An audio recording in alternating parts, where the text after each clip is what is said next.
In this example, we will demonstrate how to check to see if an algorithm is correct through a simple desk check. This example involves an algorithm to implement the Pythagorean theorem, a simple formula from high school geometry. As a reminder, the Pythagorean theorem involves computing the length of the hypotenuse of a right triangle.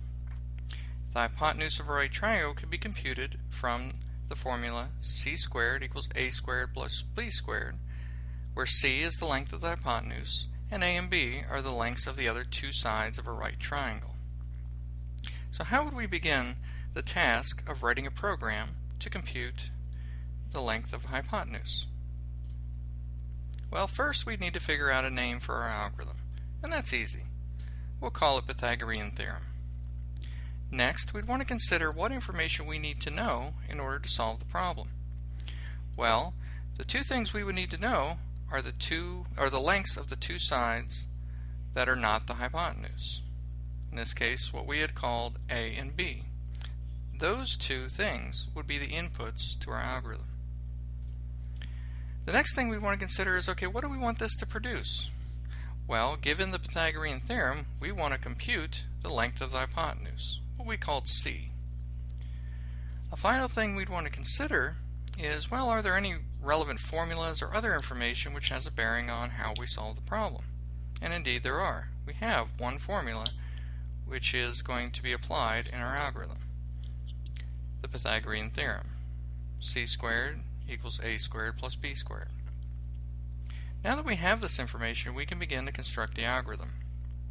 But what would that look like? Well, here's an example of one potential algorithm to solve this problem. And we'll notice some things that we're going to see again and again as we go through the course. First, since we have two inputs, we're going to want to ask the user for some pieces of information. In this case, we're going to ask the user to input the lengths of the two sides. Now, once they, of course, type that at the terminal or however else we get our information into our program, we're going to want to input those pieces of information. So we see two lines which begin with the word input.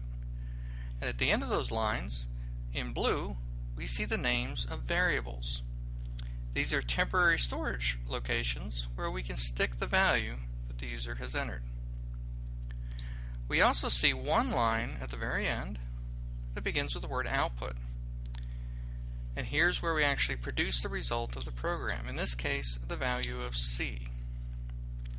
We also have two other lines which do our processing for us, or our computation. And they begin with the word compute.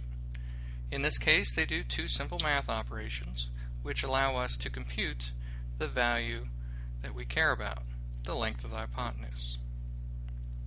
So let's walk through this algorithm and see if it actually works. This is where we demonstrate a desk check. Here's the algorithm which we have deemed to be correct. In other words, it will produce what we ultimately want it to produce. Notice we have two words encompassing the instructions.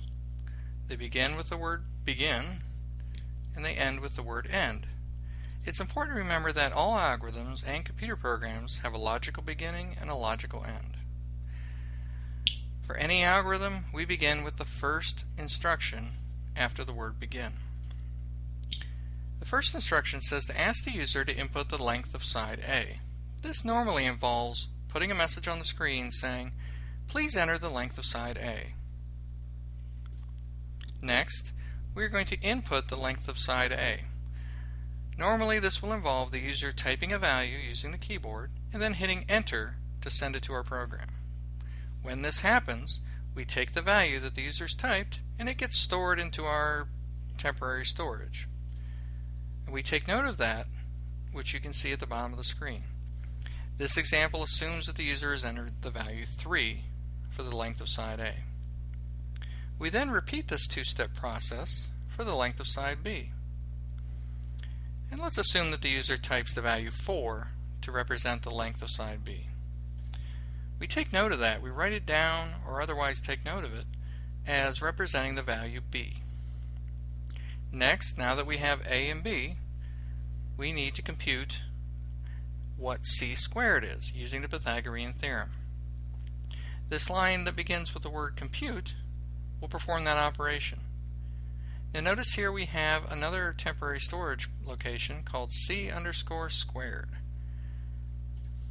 When we compute that value, 3 squared plus 4 squared, we get the value 25. Now we're not yet done. We have one more step. In order to compute the value of c, we need to take the square root of 25. That's the purpose of our present instruction. Compute c to be the square root of c squared. And we write that down as well. C is the value 5, which indeed is the correct answer. The last line of our algorithm will send that value to the output. Normally that output will be to the screen, although later in the course we will see how we can send output to other places, such as files. At this point, the algorithm would end. We would look back and see, well, what did we produce?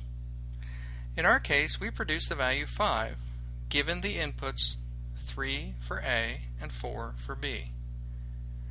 We could check this against the hand calculation using the Pythagorean theorem, and we would see that this is indeed the correct answer for A equals 3 and B equals 4. But what would an incorrect algorithm look like? Well, here's an example of an incorrect algorithm. Something that if we were to walk through it with a desk check, we would recognize as being wrong. In other words, producing the wrong result. If we walk through the instructions, much like we did with the correct algorithm, and we use the same input values, we're going to see that we have one flaw in our logic. The present line says compute c equals a times a plus b times b. Well, that gives us 25. In other words, it really gives us c squared, not c. This last line, which outputs the desired value, which would output 25, which is not the correct answer for the Pythagorean theorem, given that a is 3 and b is 4. This is a kind of flaw that you can find by walking through your algorithm one step at a time, taking note of the values that you're using in your program, and it's something that could easily be fixed before you try and translate this into a programming language. That is the entire purpose of a desk check, to allow you to find these flaws before you try and translate your algorithm into a foreign language.